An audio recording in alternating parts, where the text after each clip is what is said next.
आज हम fifth chapter का सेकंड टॉपिक स्टार्ट करेंगे, जिसमें हम कॉम्प्लेक्स नंबर्स के अलजेब्रा के बारे में पढ़ेंगे। अब अलजेब्रा का मतलब क्या होता है? अलजेब्रा का मतलब होता है addition, subtraction, division and multiplication. तो इस टॉपिक में हम क्या क्या पढ़ेंगे? इस टॉपिक में हम सबसे पहले कॉम्प्लेक्स नंबर्स के addition, subtraction, multiplication and division के बारे में पढ़ेंगे।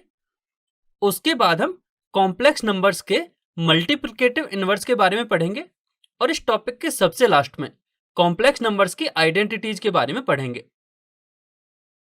तो चलिए अब हम इस टॉपिक का पहला कंसेप्ट स्टार्ट करते हैं, जिसमें हम कॉम्प्लेक्स नंबर्स के एडिशन एंड सब्ट्रैक्शन के बारे में सीखेंगे। माना हमारे पास एक कॉम्प्लेक्स नंबर है a1 प्लस आयोटा b1, जिसको हमने z1 से रिप्रेजेंट किया है। इसी प्रकार हमारे पास एक और कॉम्प्लेक्स नंबर है a2 प्लस आयोटा b2, जिसको हमने z2 से रिप्रेजेंट किया है।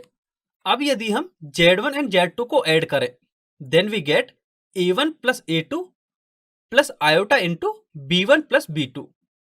अब हम यह देख सकते हैं कि ऐड करने में हमारा रियल पार्ट रियल से ऐड हुआ है एंड इमेजिनरी पार्ट इमेजिनरी के साथ ऐड हुआ है। इसी तरह यदि हम z1 माइनस z2 करें, then we get a1 minus a2 plus iota into b1 minus b2। यानी कि सब्ट्रैक्ट करने में भी रियल पार्ट रियल के साथ सब्ट्रैक्ट होता है एंड इमेजिनरी पार्ट के साथ सब्ट्रैक्ट होता है। तो हम यहां से ये कंक्लूजन निकाल सकते हैं कि जब भी हम दो कॉम्प्लेक्स नंबर्स को ऐड या सब्ट्रैक्ट करेंगे, तो रियल पार्ट हमेशा रियल पार्ट के साथ ऐड होगा या सब्ट्रैक्ट होगा एंड इमेजिनरी पार्ट भी हमेशा इमेजिनरी पार्ट के साथ ही ऐड होगा या सब्ट्रैक्ट होगा। इसे हम एक एग्जांपल से समझते हैं। माना हमारे पास दो कॉम्प्लेक्स नंबर्स हैं, z1 जो कि 2 प्लस 3 आयोटा के इक्वल है एंड z2 जो कि 5 प्लस 2 आयोटा के इक्वल है। एंड अब हमें z1 प्लस z2 फाइंड करना है and z1 minus z2 find करना है। सबसे पहले हम z1 प्लस z2 फाइंड करते हैं। तो z1 प्लस z2 इक्वल होगा 2 plus 3 iota plus 5 plus 2 iota. अब जैसा कि हमने पढ़ा था कि जब हम दो कॉम्प्लेक्स नंबर्स को ऐड करते हैं, तो रियल पार्ट रियल के साथ ऐड होगा एंड इमेजिनरी पार्ट के साथ ऐड होगा, जिससे कि हमें फाइनल आंसर मिलेगा 7 प्लस 5 आयोटा। अब यदि हम z1 माइनस z2 फाइंड करें, तो z1 माइनस z2 इक्वल होगा 2 plus 3 iota minus 5 plus 2 iota. अब सब्ट्रैक्शन के लिए भी हम पढ़ चुके हैं कि रियल पार्ट रियल में से सब्ट्रैक्ट होगा एंड इमेजिनरी पार्ट में से सब्ट्रैक्ट होगा, जिससे कि हमें इसका फाइनल आंसर मिलेगा -3 प्लस आयोटा। तो हम यहां से देख सकते हैं कि हमें z1 प्लस z2 मिला है 7 plus 5 iota and z1 minus z2 मिला है -3 प्लस आयोटा।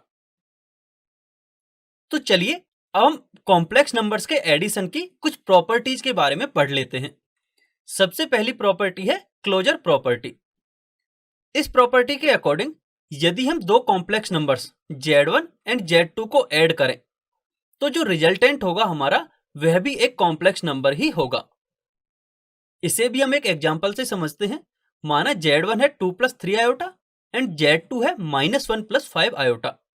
अब यदि हम z1 प्लस z2 फाइंड करें, then we get 1 plus 8 iota and हम देख सकते हैं कि 1 प्लस 8 आयोटा भी एक कॉम्प्लेक्स नंबर है। तो हम यहां से कंक्लूड कर सकते हैं कि जब भी हम दो कॉम्प्लेक्स नंबर्स को ऐड करेंगे, तो हमें रिजल्टेंट में भी एक कॉम्प्लेक्स नंबर ही मिलेगा। अब हम अगली प्रॉपर्टी की बात करते हैं, जो कि है कम्यूटेटिव प्रॉपर्टी। इस प्रॉपर्टी के अकॉर्डिंग यदि हम कॉम्प्लेक्स नंबर z1 में z2 को ऐड करें या फिर z2 में z1 को ऐड करें, तो दोनों ही केस में हमें सेम रिजल्ट ही मिलता है। हम यहां देख सकते हैं कि इस प्रॉपर्टी के अकॉर्डिंग कॉम्प्लेक्स नंबर्स के एडिशन में ऑर्डर मैटर नहीं करता है। इसे भी हम एक एग्जांपल से समझते हैं। माना हमारे पास z1 है -3 प्लस 4 आयोटा एंड z2 है 5 प्लस आयोटा। अब यदि हम पहले z1 प्लस z2 फाइंड करें, then we get 2 plus 5 iota. अब यदि हम z2 प्लस z1 फाइंड करें, then also we get 2 plus 5 iota. हम देख सकते हैं कि दोनों ही केसेज में हमें सेम आंसर मिला है। यानी कि हम यहां से कंक्लूड कर सकते हैं कि कॉम्प्लेक्स नंबर्स के एडिशन में ऑर्डर मैटर नहीं करता। अब हम अगली प्रॉपर्टी के बारे में पढ़ते हैं, जो कि है एसोसिएटिव प्रॉपर्टी। इसके अकॉर्डिंग माना हमारे पास तीन कॉम्प्लेक्स नंबर्स हैं, Z1, Z2 and Z3। And यदि हम पहले Z1 एंड Z2 को ऐड करें एंड इनके रिजल्टेंट में हम Z3 को ऐड करें, या फिर पहले हम Z2 एंड Z3 को ऐड करें एंड इनके रिजल्टेंट में हम Z1 को ऐड करें, तो दोनों ही केसेज में हमें सेम आंसर मिलता है। यहां भी हम देख सकते हैं कि यहां भी ऑर्डर मैटर नहीं कर रहा है। इसे भी हम एक एग्जाम्पल से समझते हैं। माना हमारे पास तीन कॉम्प्लेक्स नंबर्स हैं, 2 + 3 आयोटा, -1 + 5 आयोटा एंड 3 + 4 आयोटा, जिन्हें हमने respectively Z1, Z2 and Z3 से रिप्रेजेंट किया है। अब यदि हम पहले Z2 एंड Z3 को ऐड करें एंड इनके रिजल्टेंट में हम Z1 को ऐड करें, तो हमें जो फाइनल आंसर मिलता है वह मिलता है 4 + 12 आयोटा। अब यदि हम सेकंड केस में पहले Z1 एंड Z2 को ऐड करें एंड इनके रिजल्टेंट में यदि हम Z3 को ऐड करते हैं, तो भी हमें जो फाइनल आंसर मिलता है वह 4 + 12 आयोटा के इक्वल मिलता है। तो हम यहां से देख सकते हैं कि हमें दोनों ही केसेज में सेम आंसर मिला है। इसका मतलब जो कॉम्प्लेक्स नंबर्स का एडिशन होता है वह एसोसिएटिव प्रॉपर्टी को फॉलो करता है। लेकिन आपको यह पॉइंट ध्यान रखना है कि ये सब प्रॉपर्टीज केवल एडिशन के लिए हैं, लेकिन सब्ट्रैक्शन के लिए वैलिड नहीं है। अब हम अगली प्रॉपर्टी की बात करते हैं, जो कि है एग्जिस्टेंस ऑफ एडिटिव आइडेंटिटी। अब हम सबसे पहले ये समझ लेते हैं कि एडिटिव आइडेंटिटी का मतलब क्या होता है। माना एक हमारे पास कॉम्प्लेक्स नंबर है Z। मैं Z में कौन सा नंबर ऐड करूं ताकि मुझे वही कॉम्प्लेक्स नंबर Z मिल जाए। हम जानते हैं कि यदि हम Z में एक कॉम्प्लेक्स नंबर 0 + 0 आयोटा ऐड करें, तो हमें वही कॉम्प्लेक्स नंबर Z मिल जाएगा। तो यहां जो ये कॉम्प्लेक्स नंबर 0 + 0 आयोटा है, इसे हम टिपिकली 0 से ही डिनोट करते हैं। तो हम यहां से कह सकते हैं कि इस केस में 0 एडिटिव आइडेंटिटी होगी।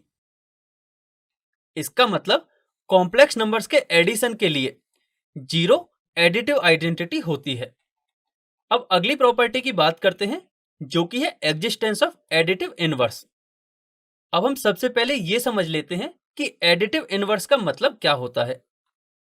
माना Z एक कॉम्प्लेक्स नंबर है, तो मैं इस Z में कौन सा नंबर ऐड करूं कि मुझे एडिटिव आइडेंटिटी मिल जाए। और हम पढ़ चुके हैं कि एडिटिव आइडेंटिटी 0 के इक्वल होती है, यानी कि मैं इस कॉम्प्लेक्स नंबर में कौन सा नंबर ऐड करूं कि मुझे आंसर 0 के इक्वल मिल जाए। हम जानते हैं कि यदि हम इस Z में -Z को ऐड कर दें, तो हमें आंसर 0 के इक्वल मिलेगा। तो हम यहां से कंक्लूड कर सकते हैं कि जो -Z है वह एडिटिव इनवर्स के इक्वल होता है। इसे हम एक एग्जाम्पल से समझते हैं। माना हमारे पास एक कॉम्प्लेक्स नंबर है -2 + 7 आयोटा, और हमें इसका एडिटिव इनवर्स फाइंड करना है। हम पढ़ चुके हैं कि एडिटिव इनवर्स होता है -Z के इक्वल।